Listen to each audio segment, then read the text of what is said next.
Bismillahirrahmanirrahim. Bienvenue dans cette vidéo dans laquelle nous allons voir comment manipuler la plateforme Teams, qui est une plateforme de collaboration en ligne et qui sera utilisée par notre organisme pour dispenser les cours aux stagiaires pendant cette période critique.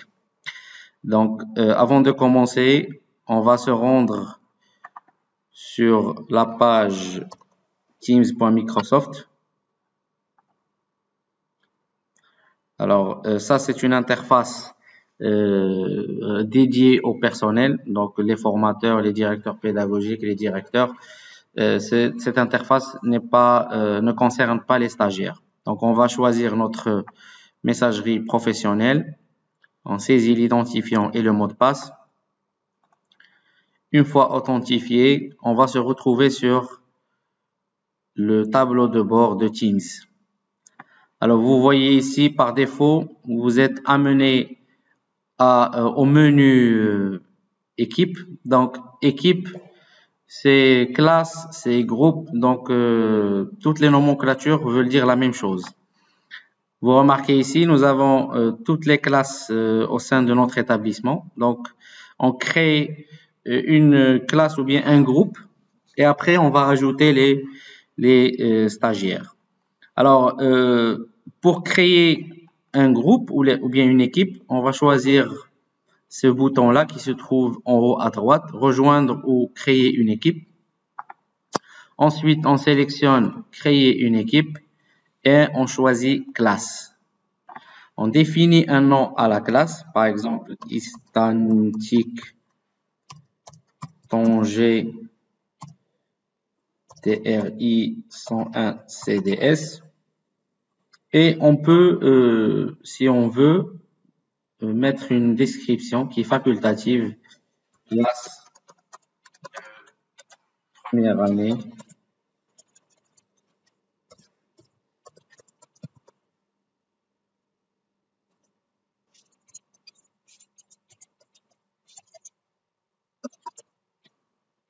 Réseau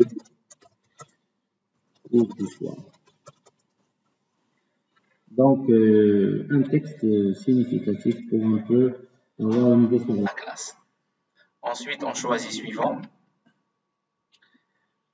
Alors, l'étape suivante consiste à mettre des étudiants au niveau de cette équipe ou bien de cette classe. On peut aussi ajouter des enseignants, vu que un groupe il est géré par plusieurs formateurs. Donc, on peut mettre tous les formateurs et tous les formateurs, ils auront le droit de donner des cours à ces étudiants. Alors, pour ajouter un étudiant, nous avons ici une zone de texte dans laquelle on va mettre l'adresse email. Alors, l'adresse email n'est pas liée seulement au compte OFPPT. Donc, pour les stagiaires qui ont des problèmes avec leur messagerie OFPPT, ils peuvent utiliser la messagerie personnelle, à savoir Gmail, ainsi de suite. Donc, on va choisir, par exemple, un étudiant.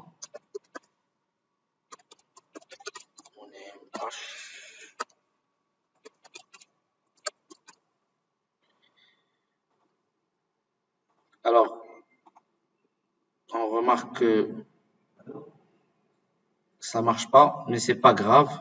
Hein. On va essayer avec une autre méthode. Alors, on revient sur l'onglet équipe. On sélectionne la classe. Donc, ici, nous avons les 3 points. Si on clique, on va avoir plusieurs paramètres. Par exemple, gérer l'équipe. Alors, gérer l'équipe, on peut ajouter des membres. Donc, il y a plusieurs possibilités d'ajouter des stagiaires. Alors, ajouter un membre.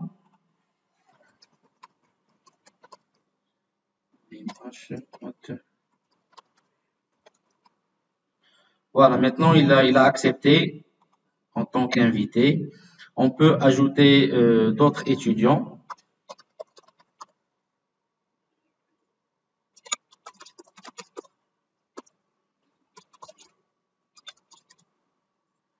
Voilà.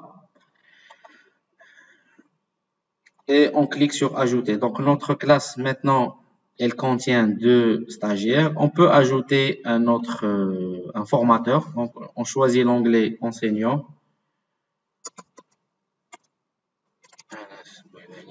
C'est un formateur. Donc, le formateur, bien sûr, c'est un formateur qui dispense des cours pour le groupe. Voilà. Maintenant, on retrouve dans les membres de cette équipe ou bien de cette classe le propriétaire. Alors, il y a 2 propriétaires. Un formateur, il est par défaut propriétaire, c'est-à-dire il peut ajouter des membres, ainsi de suite.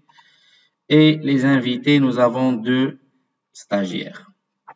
Très bien. Alors, on revient sur le tableau de bord des équipes. Alors, on peut bien sûr personnaliser la classe. Toujours en sélectionnant les 3 points. On peut modifier l'équipe. Donc, modifier l'équipe, c'est-à-dire vous pouvez changer le nom de l'équipe ou bien de la classe. Choisir un avatar. Un avatar, c'est-à-dire, excusez-moi, c'est-à-dire une image qui va être affichée. Vous pouvez mettre une image significative, par exemple, le logo de l'OFPPT ou bien le logo de l'établissement, ainsi de suite. Donc, je reviens modifier l'équipe et on choisit un avatar, juste pour voir un peu qu'est-ce que ça donne. Voilà, si on revient sur équipe, vous remarquez ici que c'est changé. D'accord? Très bien. Maintenant, qu'on a la classe avec les stagiaires, on peut planifier par exemple des réunions. Alors les réunions, c'est des séances vidéo sous forme de vidéoconférence entre le formateur et les stagiaires. Ça permet d'avoir une classe virtuelle en imaginant comme si les stagiaires étaient présents avec le formateur dans leur classe.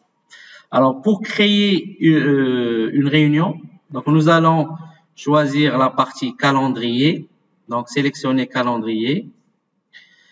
Alors, bien sûr, il faut faire attention. C'est comme un emploi du temps. Il ne faut pas qu'il y ait un chevauchement entre 2 formateurs pour le même groupe. Donc, un groupe, il est supposé suivre un cours avec un formateur. Donc, il faut choisir, bien sûr, les horaires qui sont libres. Donc, par exemple, ici, nous sommes aujourd'hui mercredi, il y a déjà une réunion. 2, 3. D'accord? Alors, pour créer une réunion, il faut planifier une réunion en dehors des horaires qui sont déjà planifiés. Alors, pour créer une réunion, on choisit Nouvelle réunion. Le titre, par exemple, cours Linux, par exemple. Ça, c'est le nom. Après, on choisit les participants, c'est-à-dire qui va assister à cette réunion. Et là, les participants, on doit les ajouter un par un avec cette méthode-là. Donc, les stagiaires, si vous avez une classe de 30 stagiaires, il faut sélectionner les 30 stagiaires un à un. Alors, c'est une méthode classique qui nécessite de faire attention pour ne pas oublier un stagiaire. Parce que après, lorsque vous allez démarrer la réunion, les stagiaires qui ne sont pas présents dans leur adresse mail ne figure pas ici, ils ne pourront pas suivre le cours. Donc, on ajoute les stagiaires.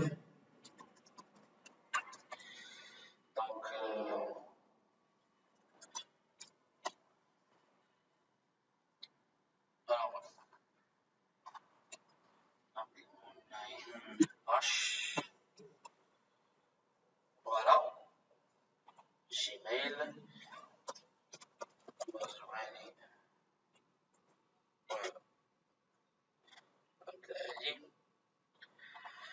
Donc, dans notre cas, nous avons uniquement 2 stagiaires, mais si vous avez 30 stagiaires, vous ajoutez les stagiaires par cette méthode. Après, on planifie la date de la réunion, donc le 18 aujourd'hui. À quelle heure va commencer la réunion? Donc ici, c'est 16h30, il est 16h08. On peut la planifier à 16h30 ou bien avant, 16h par exemple. La date de la fin, c'est le 18 mars toujours, et l'heure, c'est 18 h par exemple. Donc, on va planifier une séance de 1h45. D'accord? Après, on va cliquer sur envoyer. On clique sur envoyer. Voilà, on retrouve notre réunion qui est planifiée. Et tout le monde, bien sûr, peut voir cette réunion. Donc, si quelqu'un veut planifier une réunion dans cet horaire-là, il doit choisir un autre groupe ou bien une autre classe. D'accord? Maintenant que la réunion est planifiée, on peut la démarrer. Donc, on sélectionne, même si l'échéance n'est pas encore arrivée, on peut la lancer. Donc, voilà, l'organisateur, c'est moi-même et les invités. Je clique sur rejoindre. Voilà. Rejoindre maintenant. Normalement, la réunion a démarré. Il suffit maintenant d'afficher les participants. Donc, alors, nous avons ici un petit tableau de bord. Ça, c'est pour mettre fin à la réunion. C'est afficher les participants. Voilà les participants. C'est pour envoyer des messages. Donc, afficher une conversation pour les participants de la réunion. Les autres actions. Donc, on peut démarrer l'enregistrement, enregistrer la réunion. Ça, c'est très important parce que ça va permettre aux formateurs d'avoir un enregistrement vidéo. Au cas où il y a des stagiaires absents, ils peuvent suivre par la suite. Donc, c'est très intéressant. Régler les paramètres du microphone, ainsi de suite. On peut partager. Par exemple, je peux partager le bureau du PC. On va tester. Je peux partager le PC si le formateur veut faire une démonstration. Donc là, n'importe quel logiciel qu'il utilise, il va être affiché. On peut partager aussi les présentations PowerPoint, un tableau blanc, tout ce que vous voulez. Alors là, on peut couper le micro si jamais le formateur il veut couper le son. La même chose pour les étudiants, couper la vidéo, ainsi de suite. Alors ici, dans l'onglet participants, alors pour l'instant, je suis connecté tout seul. Alors, les deux étudiants n'ont pas encore rejoint. Alors, on peut cliquer sur demander à rejoindre. Et là, ils vont recevoir un appel comme quoi ils doivent rejoindre. La même chose. D'accord? Alors, l'inconvénient de cette méthode, c'est que il faut appeler chaque stagiaire à part pour qu'il rejoigne la réunion. Donc, on va découvrir une autre méthode plus efficace qui permet d'ajouter plusieurs stagiaires en un seul coup et on n'a pas besoin de les appeler. Donc, une fois ils vont recevoir un email, ils vont cliquer sur rejoindre et ils vont automatiquement rentrer dans la réunion et suivre le cours. Donc, on va arrêter la réunion. Voilà, donc c'est un sondage sur la qualité. C'est pas très intéressant. Maintenant, on va découvrir une fonctionnalité qui est très intéressante, surtout pour les cours. Alors, c'est ce qu'on appelle les balises. C'est quoi les balises? C'est comme donc pour la messagerie des groupes de diffusion. C'est-à-dire, si vous vous rappelez, lorsqu'on a essayé de créer une réunion, il fallait ajouter les stagiaires un par un. D'accord? Donc, si on a 30 stagiaires, c'est un peu difficile. Alors, avec les balises, on va regrouper tous les stagiaires dans ce qu'on appelle une balise. Donc, on va utiliser un nom. C'est comme le nom du groupe, par exemple, TRI 101. Lorsqu'on parle de TRI 101, c'est tous les stagiaires qui sont dans le groupe TRI 101. Donc, tous les étudiants qu'on a, on va les regrouper dans un groupe nommé balise. Alors, pour créer une balise,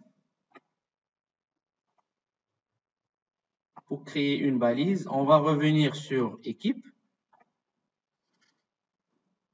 Voilà, on sélectionne notre équipe ou bien la classe et on va sélectionner gérer les balises. Voilà, donc créer un mot-clé. Le mot-clé, c'est la mention du groupe. C'est comme la mention groupe de diffusion. Alors, le nom de la balise, donc TRI, par exemple, 101 CDS. Et les contacts, c'est-à-dire, ici, on va mettre tous les stagiaires. Voilà. Je sélectionne tous les stagiaires, même les formateurs, même le directeur, tout le monde qui va assister, c'est-à-dire toutes les personnes qui vont assister à la réunion. Donc, dorénavant, lorsque je dis à Teams TRI 101 CDS, c'est toutes les personnes qu'on trouve ici. Donc, nous avons créé une balise pour trois personnes. Voilà. Donc, la balise est maintenant créée.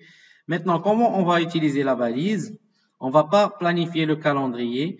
On va utiliser le menu conversation. C'est très intéressant. Alors, conversation, ça permet de lancer des discussions avec les stagiaires.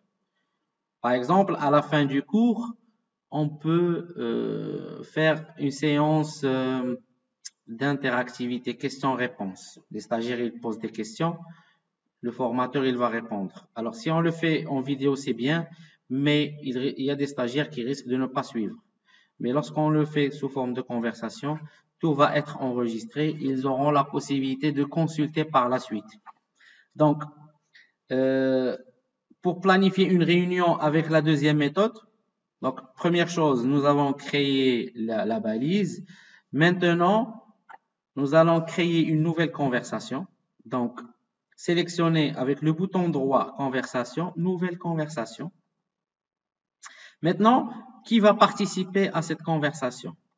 Donc, soit un nom, soit une adresse email, un groupe ou bien une balise. Donc, on va choisir la balise TRI 101. Alors, il faut attendre un peu parce que la balise, elle vient d'être créée.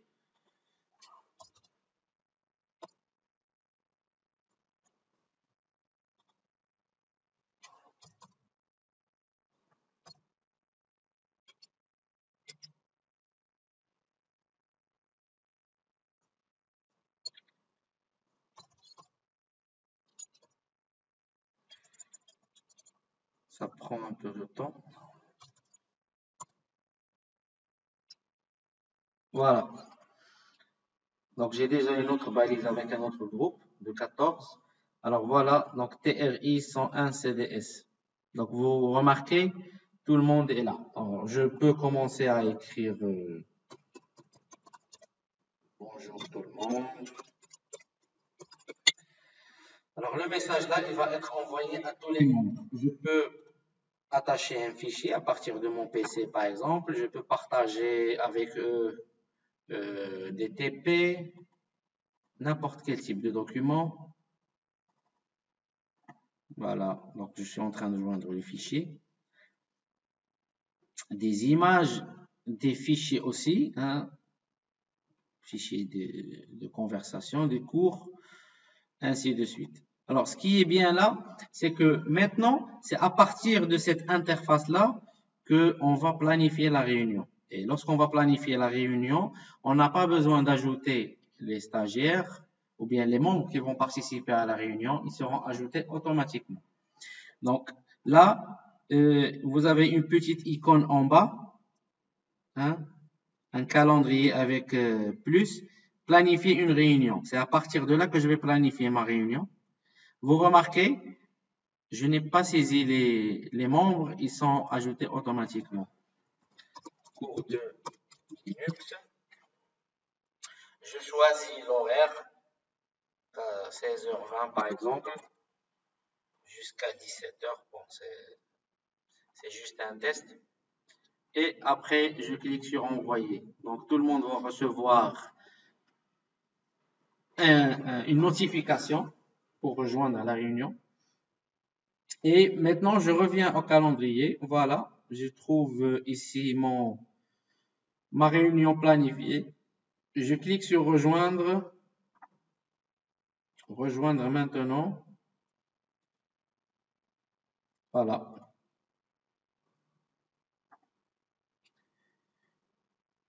Donc, normalement, une fois ils vont recevoir la notification, ils vont accepter, automatiquement, ils vont joindre. Et je peux commencer mon cours normalement sans problème. Donc, ça, c'était la partie de la réunion qui est très importante. Alors, après, il y a les devoirs. On peut créer des devoirs ici pour les stagiaires. Hein, d'accord, on choisit la classe,